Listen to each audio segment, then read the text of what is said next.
नमस्कार, मी सारिका या चॅनलवर तुमचे खूप खूप स्वागत करते। आज मी 3 पदार्थ करते, ते म्हणजे दुपारच्या जेवणामध्ये। आणि हे 3 पदार्थ दुधीची भाजी आहे आणि बोंबील न तुटता कसे तळायचे हे सुद्धा मी तुम्हाला दाखवणार आहे। अतिशय कुरकुरीत तळून होतात आणि याच्यासोबत ओला बोंबीलचा रस्सा एकदम सोपा आणि खूप असा चविष्ट बनवणार आहे। त्यामध्ये कोथिंबीर अजिबात वापरलेली नाही आहे। तर चला रेसिपीला सुरुवात करूया।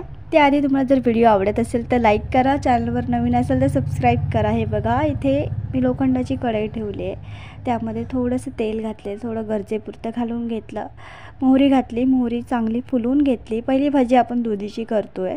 तर हे बघा, इथे मी 2 मध्यम आकाराचे बारीक चिरलेला कांदा आणि कढीपत्ता घालून 2 ते 3 मिनटं परतवला। त्याच्यामध्ये चांगली ताजी अशी आलं लसूण पेस्ट घातली, 1 चमचा घातलेली आणि आलं लसूण पेस्टसुद्धा मी चांगली परतून घेणार आहे। ह्याच्यामध्ये ना आलं लसूण पेस्ट घातली ना आणखी छान चव येते भाजीला। तर इथे बघा, चणा डाळ आहे ना, फक्त मी अर्धा तासापूर्वी भिजवलेली गरम पाण्यामध्ये, तीसुद्धा घालून घेतली आणि 2 मिनटं परतवली आहे। यामध्ये आता बघा, आपण 2 छोट्या आकाराचे टोमॅटो घातलेले आहेत, म्हणजे मी घालून घेतले आणि त्याच्यामध्ये हळद घातली बघा, 1 चमचा आणि त्याच्यामध्ये आता मी चवीपुरतं मीठसुद्धा घातलं आणि हे सगळं चांगलं आपल्याला परतवायचे 2 ते 3 मिनटं। टोमॅटो चांगले नरम करून घ्यायचे। 2 मिनिटे चांगलं परतवल्यानंतर याच्यामध्ये आहे ना मालवणी मसाला घातला आहे। जर तो तुमच्याकडे नसेल तर तुम्ही आहे ना लाल तिखट, त्याच्याबरोबर थोडासा गरम मसाला, धनेपूड, जिरेपूड असं प्रमाणसहित तुम्ही घालू शकता। तर हे बघा, ह्या मसाल्यामध्ये सगळं असतं, त्यामुळे मी एकच घातला आणि थोडंसं पाणी घालून परतवलं, झाकण ठेवलेलं आहे 2 मिनटासाठी। तर हे बघा, आपली डाळसुद्धा शिजवून होते थोडीशी आणि मग याच्यामध्ये आहे ना चिरलेली दुधी घालायची। दुधी बघा, थोडीशी मोठी मोठी चिरली आणि पातळ चिरायची, म्हणजे पटकन शिजते। दुधी शिजायला सुद्धा वेळ लागतो। आता दुधी चिरून घातल्यानंतर याच्यामध्ये आपल्याला चांगलं परतवायचं, सगळं आपल्याला मिक्स करून घ्यायचं आणि झाकण ठेवायचं। बघा, 7 ते 8 मिनटामध्ये दुधीलाच पाणी सुटतं। हे बघा, पाणी वगैरे अजिबात घालायचं नाही। आणि हे बघा, हे पाणी असलेलं आहे ना, तुम्हाला जर ओली भाजी हवी असेल तर तुम्ही ओली ठेवू शकता, नाहीतर मग थोडीशी सुकवून घ्या, आणखी छान लागते भाजी। तर मी थोडीशी सुकवून घेते। आता ते चांगलं मिक्स केलेलं आहे। आता याच्यामध्ये बारीक चिरलेली कोथिंबीर घालते आणि ही भाजी आपली तयार आहे। फक्त 2 ते 3 मिनिटं मी गॅस चालू ठेवणार आहे।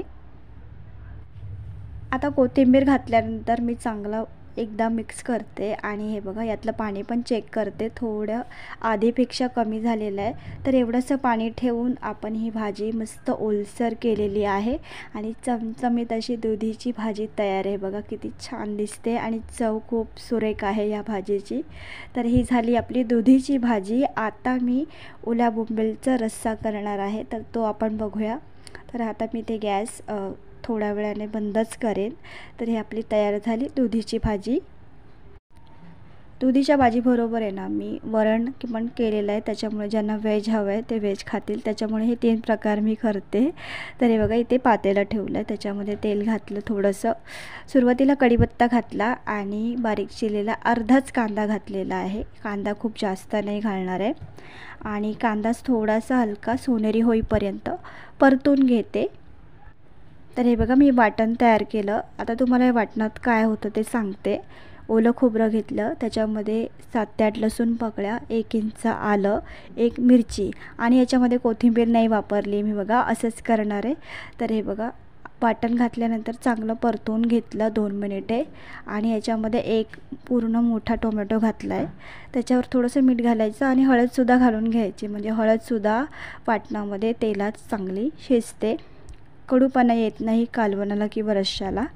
तर हे बघा, सगळं चांगलं परतवलं मी आणि हे बघा, रंग पण हळदीचा वाटणाला चांगला आलेला आहे। 3 ते 4 मिनटं परतवल्यानंतर याच्यामध्ये मालवणी मसाला घातला 1 चमचा आणि थोडंसं पाणी घालायचं।